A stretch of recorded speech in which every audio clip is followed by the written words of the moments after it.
ओम श्री महागणाधिपतये नमः। श्री महासरस्वत्यै नमः। श्री गुरुभ्यो नमः।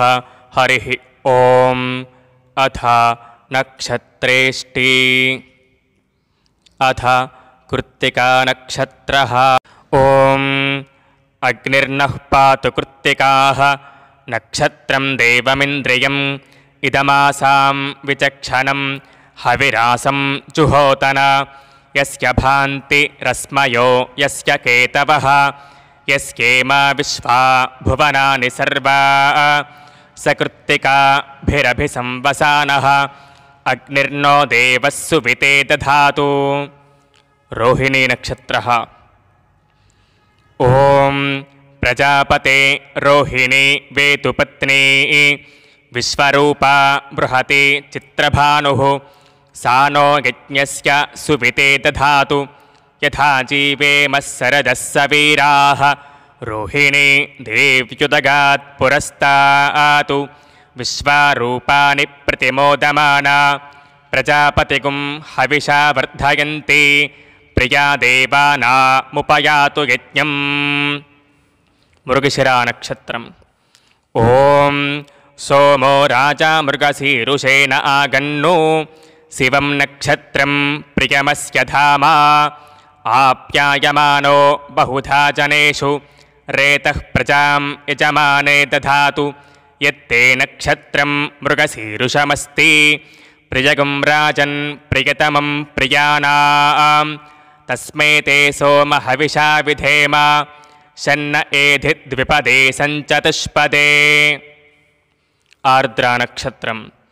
ओम आर्द्रया रुद्रः प्रथमान एति श्रेष्ठो देवानां पतिरग्नयानां नक्षत्रमस्य हविषा विधेम मानः प्रजागुं रीरिषन् मोतवीरान् हेति रुद्रस्य परिणो वृणक्तु आर्द्रा नक्षत्रं जुषतागुं हविर्नः प्रमुञ्चमानौ दुरितानि विश्वा अपाघसगुं सन्नुदतामरातिम्।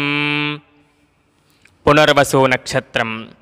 ओम पुनर्नो देव्यदिति स्पृणोतु पुनर्वसूनः पुनरेतां यज्ञं पुनर्नो देवा अभियन्तु सर्वे पुनः पुनर्वो हविषा यजामः एवान देव्यतितिरनर्वा विश्वस्य भर्त्री जगतः प्रतिष्ठा पुनर्वसु हविषा वर्धयन्ति प्रियं देवानामप्येतु पाथः। पुष्यमी नक्षत्रम्। ओम बृहस्पतिः प्रथमं जायमानः तिष्यं नक्षत्रमभिसंबभूव श्रेष्ठो देवानां पृतनासु जिष्णुः दिशो नु सर्वा अभयन्नो अस्तु तिष्यः पुरस्तादुतमध्यतो नः बृहस्पतिर्नः परिपातु पश्चात् बाधेतान् द्वेषो अभयं कृणुतां सुवीर्यस्य पतयस्यामा। आश्लेषा नक्षत्रम्। ओम इदगुं सर्पेभ्यो हविरस्तु जुष्टम् आश्लेषा येषा मनुयन्ति चेतः ये अन्तरिक्षं पृथिवीं क्षयन्ति तेन सर्पासो हवमागमिष्ठाः ये रोचने सूर्यस्यापि सर्पाः ये दिवं देवी मनुसञ्चरन्ति येषामाश्लेषा अनुयन्ति कामं तेभ्यः सर्पेभ्यो मधुमज्जुहोमि। मखा नक्षत्रम्। ओम उपहूताः पितरो ये मघासु मनोजवस सुकृतः सुकृत्याः ते नो नक्षत्रे हवमागमिष्ठाः स्वधाभिर्यज्ञं प्रयतञ्जुषन्तां ये अग्निदग्धा येनग्निदग्धाः ये मुं लोकं पितरः क्षयन्ति यागुंश्च विद्मा यागुम् उचन प्रविद्मा मघासु यज्ञगुं सुकृतञ्जुषन्तां। पूर्वफल्गुनी।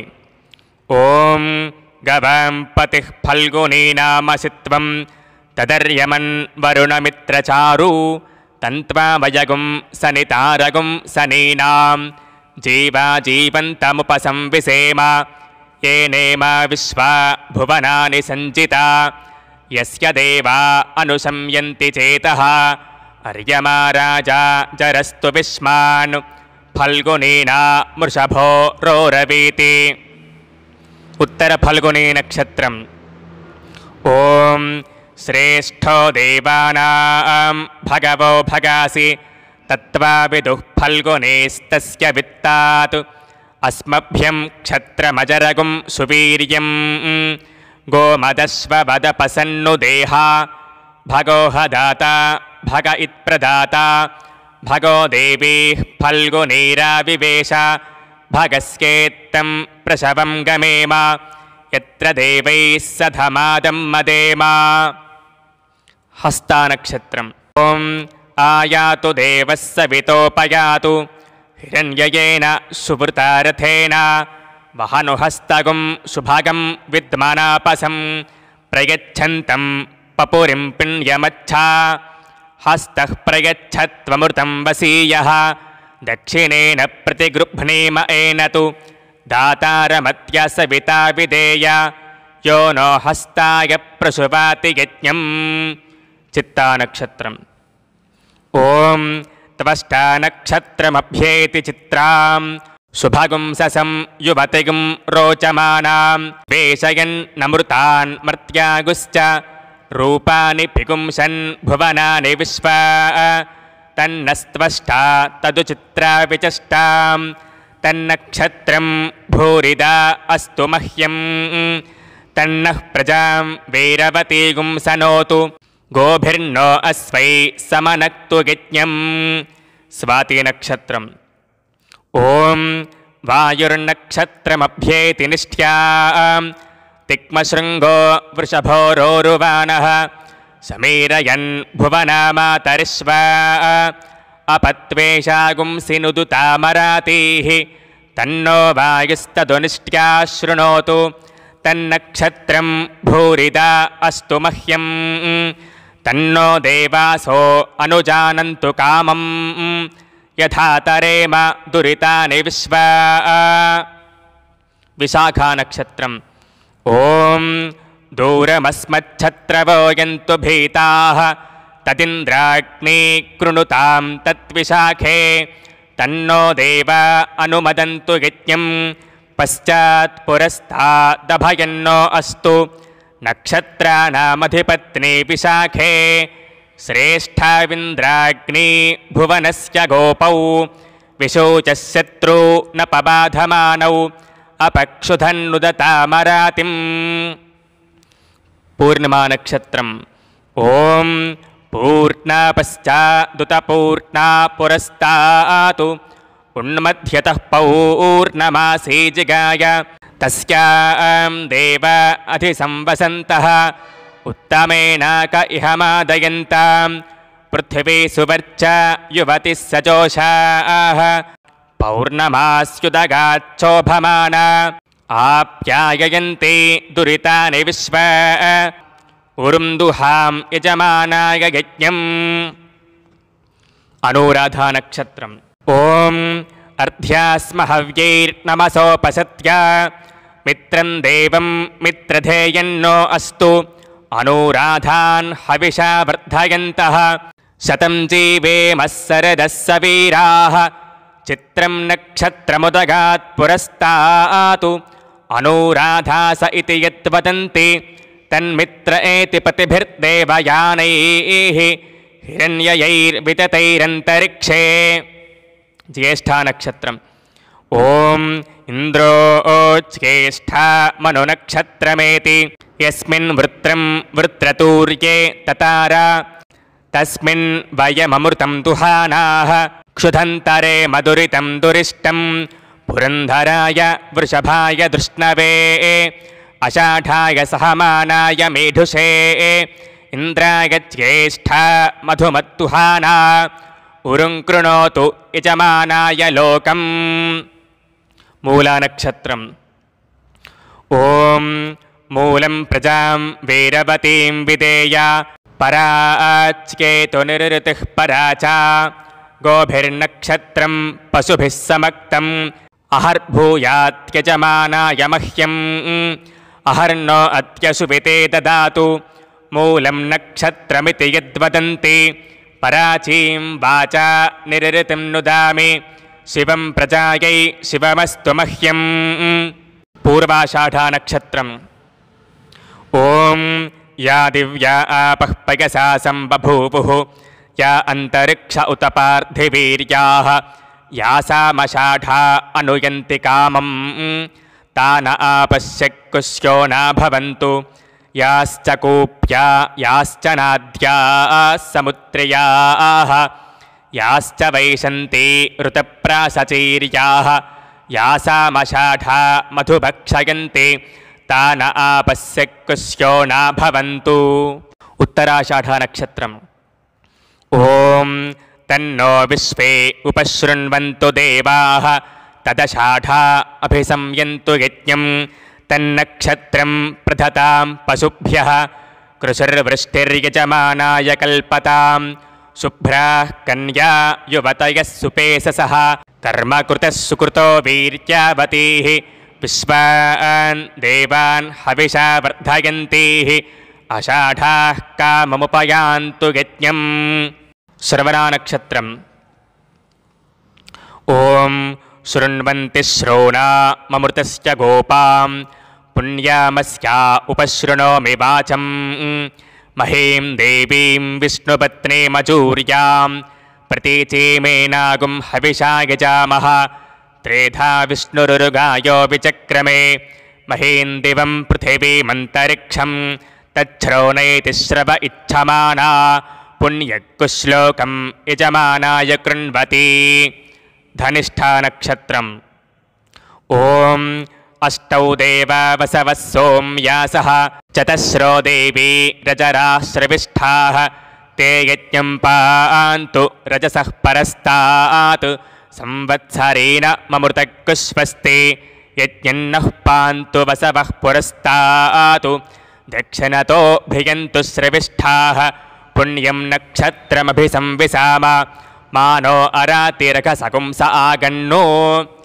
शतभिषा नक्षत्रम् ॐ क्षत्रस्य राजा वरुणोऽधिराजः नक्षत्राणागुं शतभिषग्वसिष्ठः तौ देवेभ्यः कृणुतो दीर्घमायुः शतगुं सहस्रभेषजानि धत्तः यज्ञन्नो राजा वरुण उपयातु तन्नो विश्वे अभिसंयन्तु देवाः तन्नो नक्षत्रगुं शतभिषक्जुषाणं दीर्घमायुः प्रतिरद्भेषजानि पूर्वभाद्रनक्षत्रम् अज एकपादुदगात् पुरस्तात् विश्वभूतानि प्रतिमोदमानः तस्य देवाः प्रशवं यन्ति सर्वे प्रोष्ठपदासो अमृतस्य गोपाः विभ्राजमानः समिधान उग्रः आन्तरिक्षमरुहदगन्ध्यां तगुं सूर्यं देवमजमेकपादं प्रोष्ठपदासो अनुयन्ति सर्वे